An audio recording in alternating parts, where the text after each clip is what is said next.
Recent UK immigration policy चेन्जले गर्दा अहिलेको new student international स्टुडेन्ट्सलाई के अपेक गर्छ र यसको पोलिसिजहरू के हो त आज हामी हाम्रो म्यामसँग ब्रिफ डिस्कसन गर्दैछौँ। अहिलेको रिसेन्ट UK इमिग्रेसन चेन्जले गर्दा जुन अहिले पोलिसिजहरू थपिएको छ त्यसले गर्दा आज इन्टरनेसनल स्टुडेन्टलाई चाहिँ के अपेक गर्छ र यसको पोलिसिजहरू चाहिँ के हो हामीलाई भनिदिनुस् न। Thank you for the question. UK को चाहिँ इमिग्रेसन पोलिसी रिसेन्टली फ्यु पोइन्ट्सहरू चेन्ज भएको छ। त्यसमा चाहिँ कुन पोइन्टले चाहिँ स्टुडेन्ट इन्टरनेसनल स्टुडेन्ट एप्लिकेसनमा चेन्जेस आउँछ त्यसमा मात्रै हामी अहिले फोकस गरौँ होइन।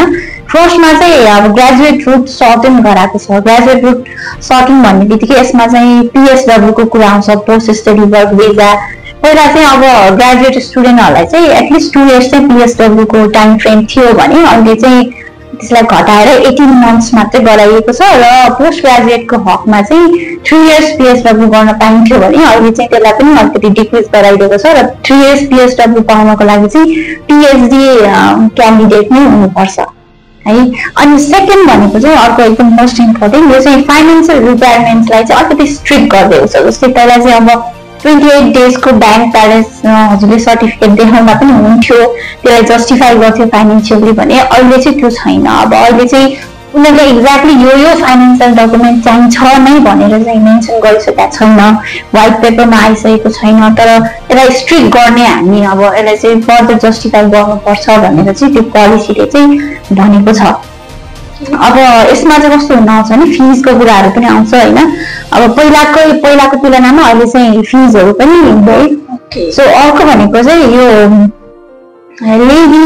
लेभी ट्याक्स पर्सेन्टेज छ युनिभर्सिटीले गभर्मेन्टलाई पे गर्नुपर्ने, त्यो पनि 6% गराएको छ। अब यसले गरेर चाहिँ खासै युनिभर्सिटीले गभर्मेन्टलाई तिर्ने लेभीले के फरक पार्छ त इन्टरनेसनल स्टुडेन्टलाई भन्ने क्वेसन पनि आउला होइन।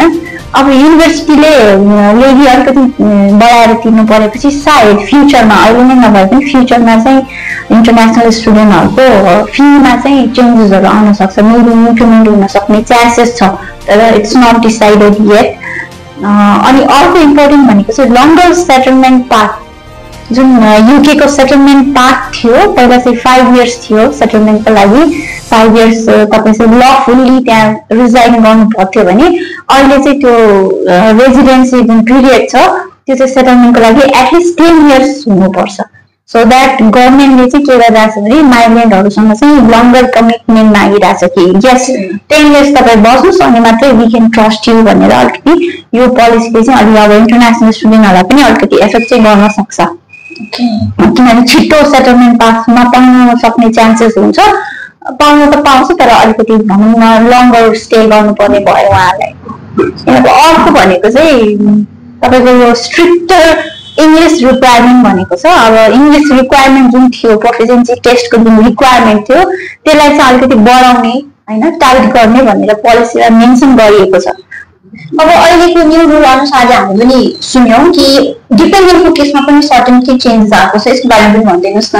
यो अब इङ्ग्लिस प्रोफिसिएन्सी टेस्टकै बारे कुरा गर्दाखेरि चाहिँ अब पहिला चाहिँ डिपेन्डेन्टको चाहिँ इङ्ग्लिस प्रोफिसिएन्सी टेस्ट नेसेसरी छ भनेर पर्थेन भने अहिले चाहिँ अब डिपेन्डेन्टको पनि इङ्ग्लिस प्रोफिसिएन्सी टेस्टको क्राइटेरियाहरू बन्छ र अलरेडी डाइरेक्ट जुन क्यान्डिडेट हुनुहुन्छ उहाँको पनि इङ्ग्लिस प्रोफिसिएन्सी टेस्टको चाहिँ दायरा चाहिँ बढ्ने चान्सेस छ। जस्तै पहिला अब 5.5 पनि अप्लाई गर्न पाउनुहुन्थ्यो नि, अब चाहिँ त्यसलाई बढाएर 6 अथवा 6.5 होइन त्यसमा आउने चान्सेस छ।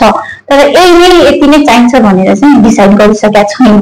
त्यो चाहिँ अब युनिभर्सिटी वाइज त्यो बिस्तारै आउँछ, त्यो रिफर्ममा आउँछ तिनीहरू। र अर्को भनेको चाहिँ 7 पोइन्टमा यो चाहिँ अलिकति इम्पोर्टेन्ट नै छ भनौँ होइन, डिजिटल इमिग्रेसन सिस्टम। पहिला चाहिँ अब फिजिकल इमिग्रेसन सिस्टममा गएको थियो भने अब अहिले लास्ट मार्च 31, 2025 देखि चाहिँ डिजिटल इमिग्रेसन सिस्टम नै हुनुपर्छ इम्पोजै गरेको छ। सो यो त 1 इयर अगाडिदेखि नै चलिरहेको थियो जस्तो लागेको छ हामीलाई। यो 1 इयर अगाडिदेखि नै इमिग्रेसन लीगमा आएको कुरा चाहिँ हो, it was in practice but option चाहिँ थियो होइन तपाईँसँग, either I want to go through digital or physical भन्ने थियो भने अब अहिले चाहिँ त्यो भएन। अब चाहिँ तपाईँले डिजिटल इमिग्रेसन सिस्टममै तपाईँको त्यसकै थ्रुबाट चाहिँ जानु पर्यो। Okay, thank you.